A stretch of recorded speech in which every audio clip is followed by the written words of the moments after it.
መቼም አሜሪካ ስትባል የማይቻለውን የምትችል የማይታሰበውንም የምታደርግ ሀያል ምድር መሆኗን ማንም አይክደውም። ይህ በሰማይ ላይ እንደ ተንቀሳቃሽ ደመና የሚንሳፈፈው ግዙፍ የጦር አውሮፕላን የአሜሪካን የማይደፈር ወታደራዊ ጡንቻና የቴክኖሎጂ ልቀት ለዓለም የሚያሳይ ሕያው ምስክር ነው። C5 ጋላክሲ ኤርክራፍት ገና ሞተሩ ሲነሳ የሚፈጥረው ንዝረት በአቅራቢያው ያለን የህንፃ ፎቅ መስታወት ሊያፈርስና ምድርን እንደ መሬት መንቀጥቀጥ ሊያናውጥ የሚችል አስፈሪ ኃይል አለው። ሲታይ ራሱ ዓይን የሚሞላ ግርማ ያለው ሲሆን ባለ 6 ፎቅ ህንፃን አየር ላይ ሰቅሎ እንደ ማብረር የሚቆጠር የሰው ልጅ የምህንድስና ተአምር ነው። ይህ ተራ አውሮፕላን ሳይሆን የአሜሪካን የሰማይ ላይ የበላይነት በተግባር ያስመሰከረና ተመልካችን በድንጋጤ የሚያፈዝ የቴክኖሎጂ ጥግ ነው። የዚህ ግዙፍ የጦር አውሮፕላን ውስጣዊ ስፋት አንድን ሙሉ የእግር ኳስ ሜዳ ወይም 8 የቦሊንግ መጫወቻ መስመሮችን በውስጡ ጠቅልሎ መያዝ የሚችል የሚበር መጋዘን ይመስላል። በውስጡ የሚሸከመው ክብደት ቢለካ 21 ዝሆኖችን በአንድ ጊዜ ተሸክሞ ወደ ሰማይ የመክነፍ አስደንጋጭ ጉልበት አለው። በረሃብና በአደጋ ጊዜ ደግሞ ለአንድ መለስተኛ ከተማ ህዝብ ለቀናት የሚበቃ ምግብን ይዞ የሚከንፍ ሲሆን በክንፎቹ ውስጥ የሚይዘው ነዳጅ ብቻ ለ3500 መኪናዎች ሙሉ ጉዞ ይበቃል። ይህ አውሮፕላን አህጉራትን የሚያቋርጥ የሚበር ድልድይ እንጂ ተራ አውሮፕላን አይደለም። በውስጡ የተዘረጋው የኤሌክትሪክ መስመር ብቻ ከአዲስ አበባ እስከ አዳማ ተዘርግቶ እንደሚመለስ ገመድ እጅግ ረጅም ነው። ይህ ግዙፍ የጦር አውሮፕላን ወደ ግዳጅ ሲሰማራ አንድን ሙሉ የጦር ሰፈር በክንፎቹ ስር አዝሎ እንደሚበር የሰማይ ላይ ጀነራል ይቆጠራል። በሆዱ ውስጥ 2 ግዙፍ የኤም1 አብርሃምስ ታንኮችን፣ 6 አስፈሪ የአፓቼ ሄሊኮፕተሮችን በአንድ ጊዜ አጭቆ አህጉራትን የማቋረጥ ብርቱ ክንድ አለው። ከባድ መሳሪያዎችን ብቻ ሳይሆን በመቶዎች የሚቆጠሩ ወታደሮችን ከነሙሉ ትጥቃቸው በሁለተኛው ፎቅ ላይ ጭኖ ለጦርነት ዝግጁ ያደርጋል። ይህ አውሮፕላን ለጠላት የማይታይ ድንጋጤን፣ ለወዳጅ ደግሞ የማይናወጥ መከታን ይዞ ከደመና በላይ ይከንፋል። በአንድ በረራ ብቻ የታጠቀ ሰራዊትን ከነሙሉ ትጥቁ ወደ ማንኛውም የዓለም ክፍል በማድረስ የጦርነትን ውጤት የመቀየር አስደናቂ አቅም አለው። C5 ጋላክሲ ኤርክራፍት።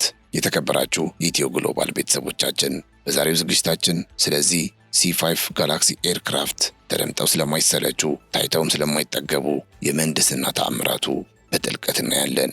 ይህ አውሮፕላን ለአንድ ሰዓት በረራ ብቻ $30,000 በላይ ወይም ከ4 ሚሊዮን ብር በላይ ነዳጅ የሚጨልጥ አስፈሪ ጉልበት አለው። በርከክ ብሎ ግዙፍ ታንኮችን የሚያስገባበት ባህሪው የሰው ልጅ ጥበብ የት እንደደረሰ ይመሰክራል። በውስጡ የያዘው እያንዳንዱ ሚስጥርና የሚያከናውነው አስደንጋጭ ተልዕኮ ዛሬም ድረስ በዓለም ዙሪያ መነጋገሪያ ሆኖ ቀጥሏል። በዛሬው ፕሮግራማችን ስለዚህ ግዙፍ የጦር ተሸካሚ ኤርክራፍት አስገራሚ ታሪኮችና ያልተሰሙ እውነታዎችን እናስደምጣችኋለን።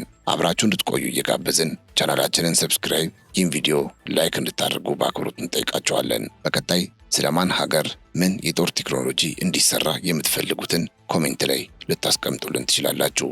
ካፍታ ቆይታ በኋላ ተመልሰን እንገናኝ።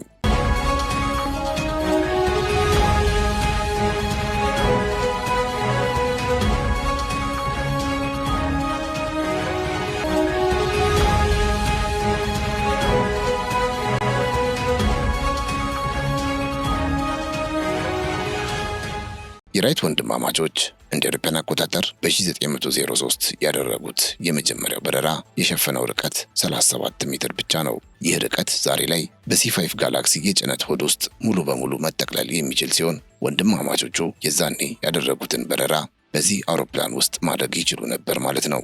አሜሪካ የገነባቸው ይህ ግዙፍ አውሮፕላን 75 ሜትር ርዝመትና 20 ሜትር ቁመት ያለው ሲሆን ይህም ባለ 6 ፎቅ ህንፃን አየር ላይ ሰቅሎ እንደ ማብረር የሚቆጠር እጅግ አስፈሪ ግዝፈት ነው። በአንድ በረራ ብቻ 127 ቶን ጭነትን የመሸከም አቅም ያለው ይህ አውሮፕላን በዓለም ላይ ካሉ የጭነት አውሮፕላኖች ሁሉ በግንባር ቀደምትነት የሚጠቀስና የአየር ላይ የበላይነትን በተግባር የሚያስመሰክር የቴክኖሎጂ ቁንጮ ነው። የአውሮፕላኑን የመሸከም ብቃት በዝሆኖች ብዛት ብንለካው አንድ ትልቅ አፍሪካዊ ዝሆን 6 ቶን ይመዝናል ብንል C5 ጋላክሲ በአንድ ጊዜ 21 ጎልማሳ ዝሆኖችን ጭኖ አህጉራትን የማቋረጥ ብርቱ ጉልበት አለው። አውሮፕላኑ በአንድ በረራ ብቻ 2 የኤም1 አብርሃም ታንኮችንና 6 ዘመናዊ አፓቼ ሄሊኮፕተሮችን ወደ ጦር ግንባር ማድረስ የሚያስችል አስደንጋጭ አቅም በክንፎቹ ስር ደብቆ ይዟል። ይህ ግዙፍ አውሮፕላን 381 ቶን የሚመዝን አጠቃላይ ክብደት ይዞ ከመሬት ሲነሳ 4ቱ የጀነራል ኤሌክትሪክ ሞተሮች እያንዳንዳቸው 225,000 ኒውተን የሚመዝን እጅግ ከፍተኛ ግፊት በማመንጨት አየሩን ቀደው ይከንፋሉ።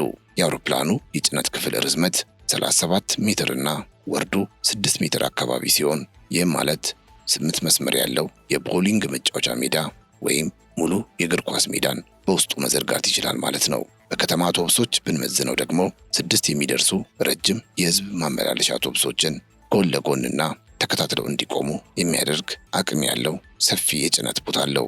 እንዲህ ያለ ሰፊ ቦታ መኖሩ አውሮፕላኑን እንደሚበር መጋዘን የሚያስቆጥረው ሲሆን ለማንኛውም ወታደራዊም ሆነ ሰብአዊ እርዳታ ተወዳዳሪ የሌለው ፈጣን ምላሽ ሰጪ አድርገዋል።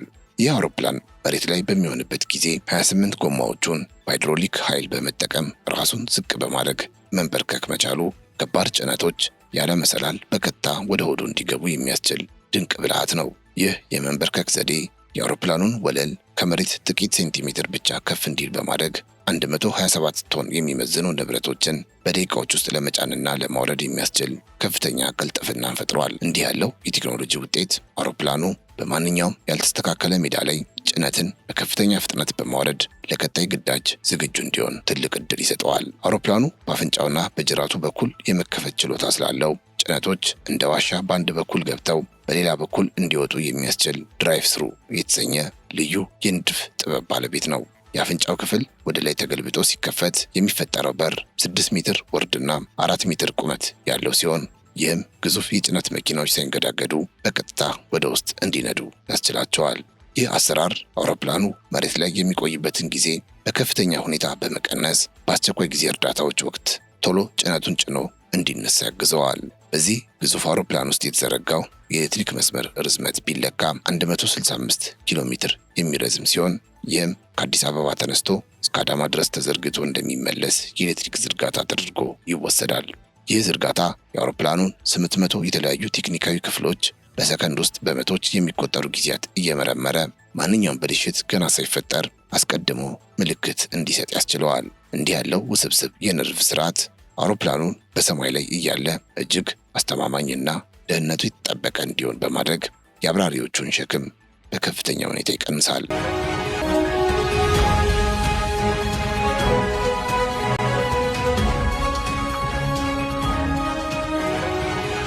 C5 ጋላክሲ በክንፎቹ ውስጥ 193000 ሊትር ነዳጅ የመያዝ አቅም ያለው ሲሆን ይህ ነዳጅ ብቻውን 3500 የሚሆኑ ተራ የቤት መኪናዎችን ሙሉ ነዳጅ ሊቀዳላቸው የሚችል እጅግ ግዙፍ ክምችት ነው። ይህን ያህል ነዳጅ ይዘው መብረሩ አውሮፕላኑ 9000 ኪሎ ሜትር ርቀትን ያለማቆም እንዲጓዝ የሚያስችለው ሲሆን ይህም ከአሜሪካ ተነስቶ አውሮፓ አርፎ መመለስ ያስችለዋል። በረራ ላይ እያለ ደግሞ ከሌላ አውሮፕላን ነዳጅ የመቅዳት ችሎታ ስላለው ነዳጅ እስካለ ድረስ ለሳምንታት በሰማይ ላይ መቆየት ይችላል። አውሮፕላኑን አንድ ጊዜ ሙሉ በሙሉ ለመቀባት ብቻ 1200 ኪሎ ግራም የሚመዝን ቀለም የሚያስፈልገው ሲሆን ይህ ቀለም ብቻውን የአንድ መካከለኛ መኪና ክብደት ያለው ነው። ይህ የቀለም ካባ አውሮፕላኑ በከፍተኛ ከፍታ ላይ ያለውን እጅግ ዝቅተኛ ቅዝቃዜና ጠንካራ የፀሐይ ጨረር ተቋቁሞ ለብዙ ዓመታት በስራ ላይ እንዲቆይ የሚያስችለው ነው። እንዲህ ያለውን ግዙፍ አካል ቀለም ቀብቶ ለማጠናቀቅ ብቻ በሳምንታት የሚቆጥር ጊዜና ከፍተኛ የሰው ኃይል የሚጠይቅ ሰፊ ስራ ነው። C5 ጋላክሲ ከጭነት ክፍሉ በተጨማሪ በሁለተኛ ፎቅ ላይ ለ73 መንገደኞች የሚሆን የመቀመጫ ቦታ ያለው ሲሆን ክፍሉም የራሱ ኩሽና፣ 5 መጸዳጃ ቤቶችና መኝታ ቤቶች ያሉት የሚበር ሆቴል ማለት ይቻላል። መንገደኞቹ ከጭነት ክፍሉ ተነጥለው በምቾት የሚጓዙበት ይህ ክፍል መቀመጫዎቹ ወደ ኋላ ዞረው የተሰሩ ሲሆን ይህም ለአደጋ ጊዜ ደህንነት እንዲሆን ታስቦ የተሰራ ነው። ይህም አውሮፕላኑ የጭነት ጫኝ ብቻ ሳይሆን ሙሉ ሰራዊትን ከነሙሉ ትጥቃቸው ወደ ማንኛውም የዓለም ክፍል የሚያመላልስ አስተማማኝ የመጓጓዣ ዘዴ አድርገዋል። ይህ ግዙፍ አውሮፕላን በውጭ በኩል የሚፈጥረው የሞተሮች ድምፅ ምድርን የሚያናውጥና በአቅራቢያው የህንፃ መስታወት ካለ የማርገፍ ጩኸት ቢኖረውም በውስጡ ግን አስገራሚ ጸጥታ የሰፈነበት ዓለም አለው። በሁለተኛ ፎቅ ላይ የሚገኘው የመንገደኞች ክፍል በልዩ የድምፅ ማገጃ ወይም ሳውንድ ፕሩፍ ቴክኖሎጂ የታጠረ በመሆኑ ወታደሮች በሰላም ተኝተው እንዲጓዙ ምቹ ሁኔታ ተፈጥሮላቸዋል። ይህ የድምፅ መከላከያ ጥበብ አውሮፕላኑን ካለው አስፈሪ ግርማ በተቃራኒ በውስጡ ለሚጓዙ ሰዎች እንደ ጸጥ ያለ ቤት ሰላምና ምቾትን የሚሰጥ እንዲሆን አድርጎታል። የአውሮፕላኑ ክንፎች ስፋት 68 ሜትር ሲሆን ይህም የአንድን መካከለኛ አውሮፕላን ሙሉ ርዝመት የሚበልጥ ነው። ክንፎቹ በበረራ ወቅት እስከ 2 ሜትር ድረስ የመተጣጠፍና ነፋስን የመቋቋም ብቃት አላቸው። እንዲህ ያለው የመለጠጥ ባህሪ አውሮፕላኑ በከፍተኛ የአየር መቀያየር ውስጥ እንኳ ሳይናወጥና ሳይሰበር በሰላም እንዲጓዝ የሚያስችለው ድንቅ የጥበብ ውጤት ነው።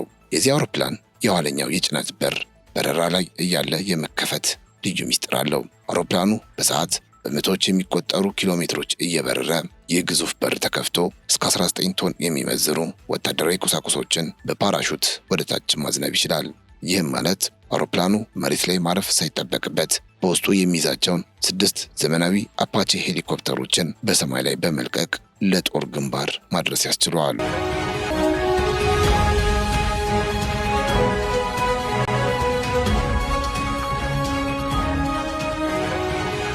C5 ጋላክሲ በግዝፈቱ እንደ ተንቀሳቃሽ ተራራ ቢታይም በሰማይ ላይ ግን በሰዓት 855 ኪሎ ሜትር የመክነፍ ፍጥነት አለው። ይህ ፍጥነት የድምፅን ፍጥነት 80 በመቶ ወይም ማክ 0.79 ያህል የሚጠጋ ፍጥነት አለው። ይህን ያህል ግዙፍ አካል ይዞ በአጭር ሰዓታት ውስጥ ከአሜሪካ ተነስቶ አውሮፓ ወይም መካከለኛ ምስራቅ መድረስ መቻሉ የአሜሪካን ወታደራዊ ክንድ ምን ያህል ፈጣንና ረጅም መሆኑን የሚያሳይ ትልቅ ማረጋገጫ ነው። የአውሮፕላኑን የአንድ ሰዓት የበረራ ወጪ ብንመለከት $30,000 ወይም ከ4 ሚሊዮን ብር በላይ የሚጠይቅ ሲሆን ይህ ወጪ ግን አውሮፕላኑ የሚሸከመውን ሀብትና ከሚፈጽመው ግዳጅ አንጻር ተገቢ እንደሆነ ይታመናል። በአንድ በረራ ብቻ በሚሊዮን የሚቆጠር ዶላር የሚያወጣ ነዳጅና ጥገና የሚፈጅበት ይህ የሰማይ ተራራ የአሜሪካ አየር ኃይል ያለውን የበጀት አቅምና ለቴክኖሎጂ የሚሰጠውን ትልቅ ዋጋ ቁልጭ አድርጎ የሚያሳይ ነው። ይህ ከፍተኛ ወጪ አውሮፕላኑን በዓለም ላይ ካሉ ውድ ብርቅዬና እጅግ አስፈላጊ ከሆኑ ወታደራዊ ሀብቶች ተርታ ቀዳሚ እንዲሆን አድርጎታል። ይህ አውሮፕላን ለረሃብና ለተፈጥሮ አደጋ እርዳታ ቢሰማራ በአንድ በረራ ብቻ 3.9 ሚሊዮን የሚሆኑ እህሎችን መጫን የሚችል ሲሆን ይህም ለአንድ መለስተኛ ከተማ ሕዝብ ለቀናት የሚበቃ ምግብ ነው። ይህንን ያህል ምግብ በአንድ ጊዜ አየር ላይ ይዞ መጓዝ መቻሉ C5 ጋላክሲ ለጦርነት ብቻ ሳይሆን ለሰብአዊ እርዳታም ቢሆን ወደር የማይገኝለት ፈጣን ምላሽ ሰጪ መሆኑን ያረጋግጣል። በውስጡ ያለው ሰፊ ቦታ የሰው ልጅ የመጓጓዣ ታሪክ የቀየረና በዓለም ዙሪያ ለሚከሰቱ አደጋዎች ደራሽ ሆኖ እንዲቆጠር ያስቻለው ድንቅ የቴክኖሎጂ ውጤት ነው። አውሮፕላኑ 28 ጎማዎች ያሉት ሲሆን ጎማዎቹ በበረራ ወቅት ወደ ውስጥ ሲታጠፉ በ90 ዲግሪ ተሽከርክረው የሚገቡበት ውስብስብ ዘዴ የሜካኒካል ምህንድስናን ጥልቀትና የቴክኖሎጂውን ልቀት ለተመልካች ቁልጭ አድርጎ ያሳያል። ይህ የጎማዎች ብዛት አውሮፕላኑ እንደ በረዶና አሸዋ ባሉ አስቸጋሪና ባልተስተካከሉ ቦታዎች ላይ እንኳ 381 ቶን ክብደት ይዞ በሰላም እንዲያርፍና እንዲነሳ ትልቅ ዋስትና ሰጥቶታል። ለማጠቃለል ያህል C5 ጋላክሲ እስከ እንደ አውሮፓውያን አቆጣጠር 2040 ድረስ አገልግሎት እንዲሰጥ ተሻሽሎ የተዘጋጀና ለ70 ዓመታት የአሜሪካን የአየር ላይ የበላይነት ሲያስጠብቅ የኖረ የቴክኖሎጂ ተአምርና የምህንድስና ውጤት ነው። ምንም እንኳ ሌሎች አውሮፕላኖች በመጠን ቢበልጡትም እርሱ ግን በብዛት ተመርቶና በዓለም ዙሪያ ተዘዋውሮ ታሪክን የሰራና አሁንም እየሰራ ያለ የሰማይ ላይ ንጉስ ነው። ይህ ግዙፍ አውሮፕላን የሰው ልጅ ምናብና ጥበብ ተቀናጅተው ምን አይነት አስደናቂ ውጤት ሊያመጡ እንደሚችሉ የሚያሳይ ተምሳሌት ነው። ይህ የጦር መሳሪያ ተሸካሚ ግዙፍ አውሮፕላን አሜሪካ የማይቻለውን ማድረግ ትችላለች ለሚለው ብርቱ እምነት እንደ ሕያው ማረጋገጫ የሚቆጠር የጥበብ ምልክት ነው። በአንድ ወቅት በምናብ ብቻ ይታሰብ የነበረን ግዙፍ ተራራ አየር ላይ አውጥተው ማንሳፈፍ መቻሏ የሀገሪቱን የማይደፈር ወታደራዊ ጡንቻና የቴክኖሎጂ የበላይነት ለዓለም በይፋ የሚያሳይ ምስክር ነው።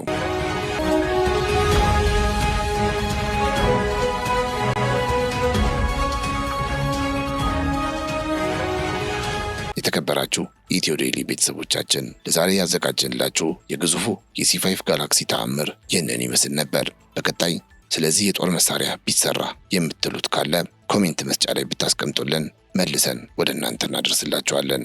ከዚህ ከC5 ጋላክሲ ጋር ተያይዞ የተሰማችሁን ስሜት ማጋሩን። አብራችሁን ስለነበራችሁ እጅግ እናመሰግናለን። ቻናላችንን ሰብስክራይብ፣ ይህን ቪዲዮ ላይክ ማድረግ እንዳይረሳ። በያላችሁበት ሰላም